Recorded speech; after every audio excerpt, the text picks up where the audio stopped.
بسم الله الرحمن الرحيم. السلام عليكم ورحمة الله وبركاته. أهلا بكم فيديو جديد سهل وبسيط مع أم بودي. النهاردة إن شاء الله حبايبي هنعمل جبنة المثلثات بطريقة مغذية وسهلة ومن غير مواد حافظة وجميلة جدا جدا بإذن الله، وكمان اللي هيطلع منها هنعمل منه معجنات بإذن الله. اللهم صل وسلم وبارك على سيدنا محمد. نسمي الله ونصلي على رسول الله ونبدأ وصفتنا.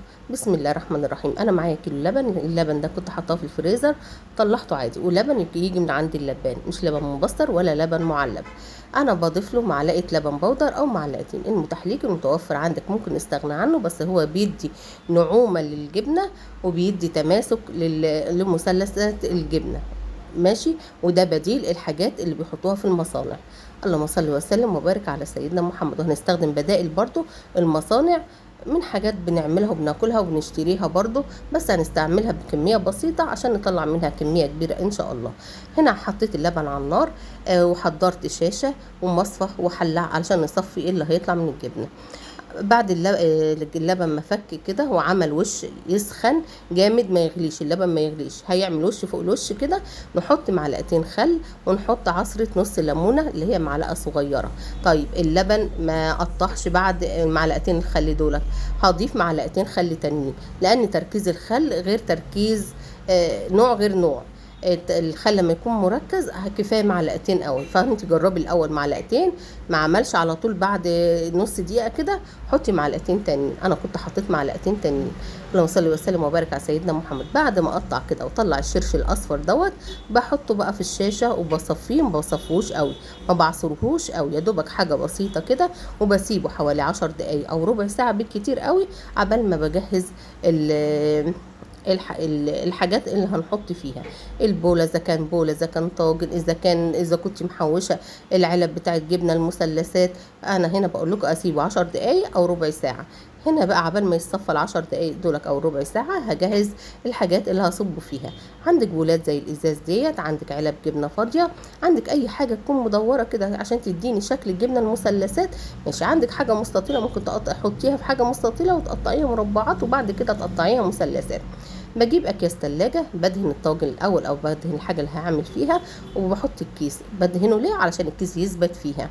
اللهم صل وسلم وبارك على سيدنا محمد. وبدهن الكيس برضو من جوه علشان خاطر ما تلزقش معانا. انا معايا اربع مثلثات جبنه جاهزه اللي بنشتريها من بره، بس يكون نوعها كويس. ومعايا ادي اللبن اهوت اللي احنا صفيناه، اللي كان قطع بعد ما حطينا له الخل والليمون وصفيناه. حطيت الاربع مثلثات في الخلاط، ومعاه الجبنه ديت، وهحط برضو معلقتين لبن بودر او 3 معالق. اللهم صل وسلم وبارك على سيدنا محمد. المتاح ليك المتوفر ليك، وزي ما قلت اللبن البودر بيدي تماسك للجبنه ونعومه ودسامه وطعم حلو طبعا. طيب ديت قشطه من وش اللبن اللي احنا بنغليه وبنحطه في التلاجة من غير ما نيجي جنبه خالص. نصبح الصبح نشيل الوش بتاعه، فهاخد منه معلقتين قشطه، معلقتين كبار قشطه. وديت ربع كوبايه زبده اللي هم 50 جرام، برضو واخداهم من وش اللبن. يعني لما بعمل القشطه ديت بقلب فيها بايدي او بمعلقه كده بتطلع لي زبده، فخدت منها ربع كوبايه او معلقتين او 50 جرام. اللهم صل. معايا بقى طبعا الشرش ده احنا مش بنرميه، الشرش اللي طالع مش بنرميه، انا بحطه في كيس وبحطه في الفريزر، وان شاء الله هنعمل منكم معجنات جميله، هنعمل منه معجنات جميله جدا جدا للمدارس. انا حطيت الزبده اللي هم 50 جرام. وهجيب بقى اي جبنه، اي نوع جبنه كريمي انتي بتحبيه وبتفضليه. هاخد منه حوالي 8 كيلو او 5 او معلقتين هرمين كبار زي ما انتوا شفتوهم كده. وشرش الجبنه دوت معايا منه كوبايه الا ربع اهوت. هشوف هستخدم منه قد ايه على حسب الخلاط ما يضرب معايا.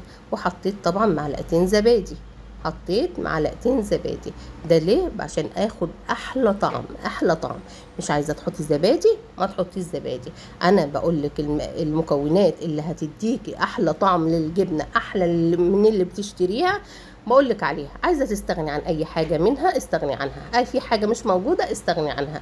طيب ممكن نستبدل بدل الزبده زيت، ممكن نستبدل زيت. ديت يا حبايبي نص معلقه صغيره سكر، وبرده ربع معلقه صغيره ملح او حدويها. عايزاها بحط السكر اللي الجبنه المثلثات طعمها فيها تسكيره شويه، دوقيها لقيتيها زي اللي انت شارياها، طعمها طعم التسكيره او الملوحه اللي فيها زي اللي انت شارياها، ماشي. طب انا بحط ايه دلوقتي؟ اللهم صل وسلم وبارك على سيدنا محمد. ربع معلقه كربوناتو، ربع معلقه ملح ليمون ونص معلقه كربوناتو، ربع معلقه صغيره ملح ليمون ونص معلقه صغيره كربوناتو، مع معلقتين او معلقه شرش او ميه. بس احنا عندنا الشرش يبقى نستخدم الشرش افضل واحسن طبعا ان شاء الله. انا بعد ما ضربت المكونات اللي احنا حطيناها كلها في الخلاط حطيت الملح الليمون. يعني احنا حطينا الزبده والجبنه اللي طلعت لنا، خسره الجبنه اللي طلعت لنا، وحطينا اللبن البودر، والزبده دي ممكن نستبدلها بزيت.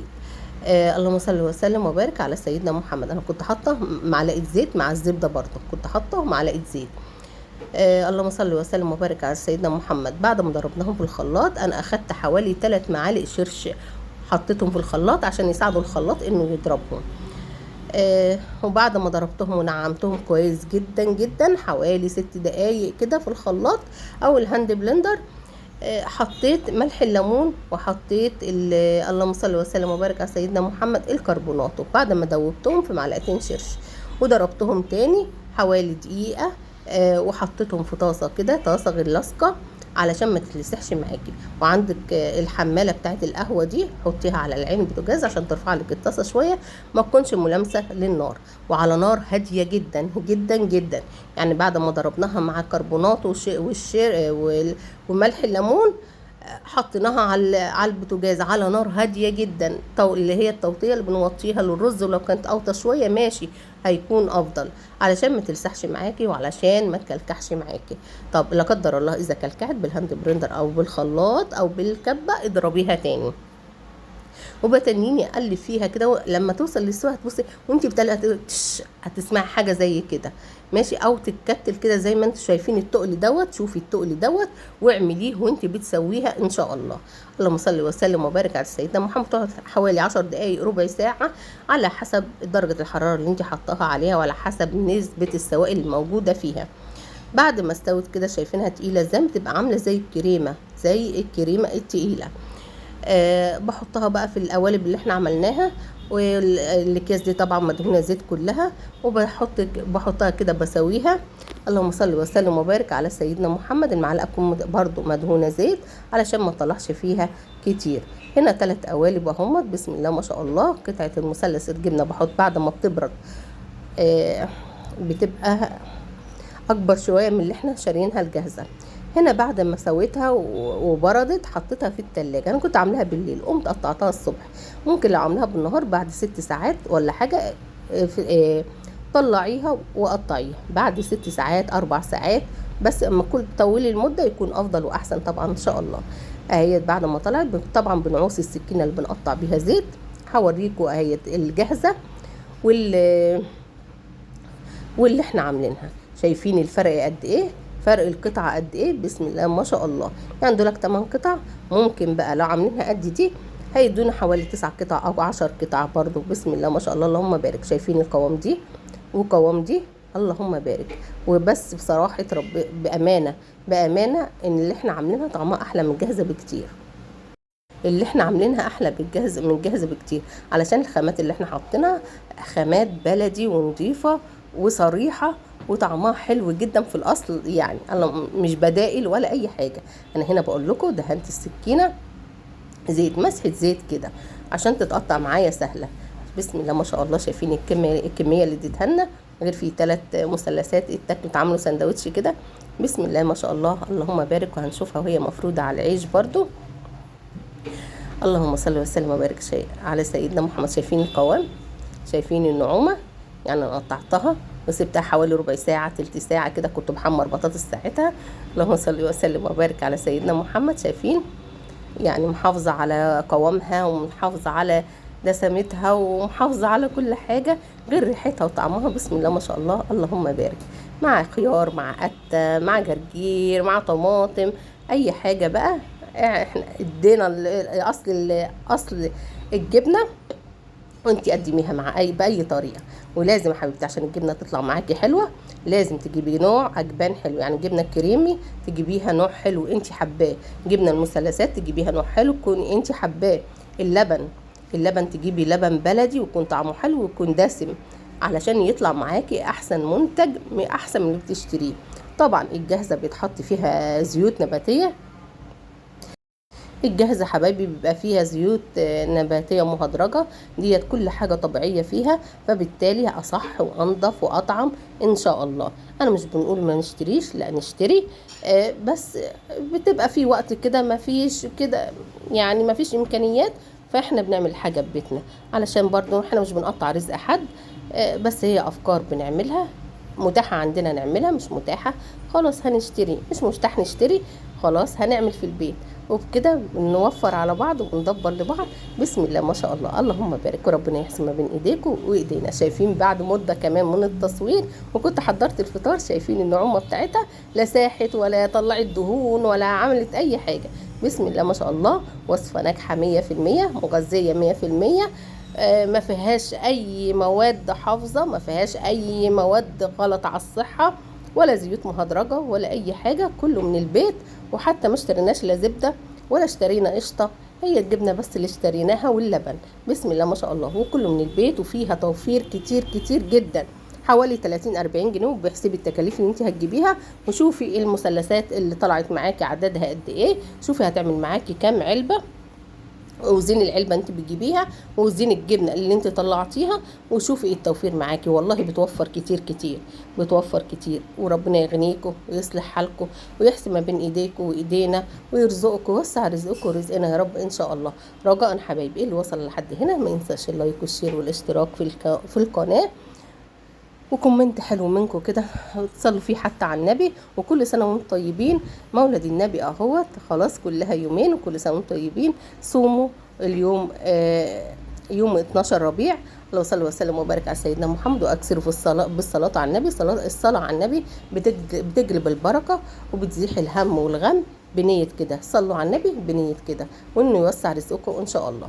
اللهم صل وسلم وبارك على سيدنا محمد، اكثروا في بالصلاه على النبي، ولا حول ولا قوه الا بالله، انه يا ربنا يفرج همومنا جميعا يا رب ويغنينا جميعا. وبكده يا حبايبي الفيديو بتاعنا يكون خلص. ما تنسوش اللايك والشير والاشتراك في القناه، وزي ما قلت عايزه الجبنه يطلع طعمها حلو، تجيبي انواع طعمها حلو، انواع انت بتحبيها.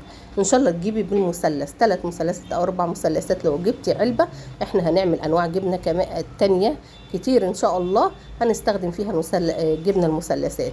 لو جبتي علبه جبنه مثلثات ان شاء الله ان شاء الله هتنفعك كتير، وهتبقى اوفر من القطعه وارخص من القطعه. واللبن زي ما قلت نجيبه لبن بلدي من عند اللبان، ويكون لبن نوعه حلو، ما يكونش مخلوط فيه ميه كتير. واللبن البودره، حتى اللبن لو مخلوط بميه لا قدر الله ولا حاجه، اللبن البودره بيعوضنا عن كده، بيخليه لبن كله طبيعي جاهز. بسم الله ما شاء الله، شايفين الجبنه وشكلها، حجمها اكبر من القطعه الجاهزه، طعمها احلى بكتير واغنى بكتير ومغذيه بكتير كتير. بسم الله ما شاء الله، ربنا يحسن ما بين ايديكم وايدينا. وبكده الفيديو بتاعنا يكون خلص، والسلام عليكم ورحمه الله وبركاته.